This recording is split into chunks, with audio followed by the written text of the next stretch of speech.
isikhwama siyahanjelwa, umsebenzi uyasukunyelwa.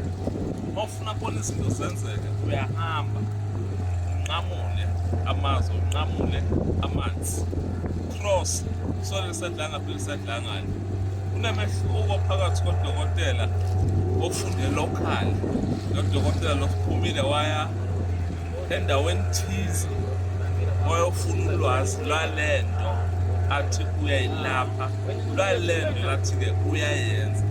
Uma ubona umuntu ejulile ngokokulapha, ngokwesibaba, ngokomuthi, ngokwemfihlakalo yemimoya, uyayisukumela lento, ahambe ofuna usizo, ahambe ofuna ulwazi, usazophatha into ephelele leyokwenza izinto zenzeke, abantu baphile, abantu bajabule.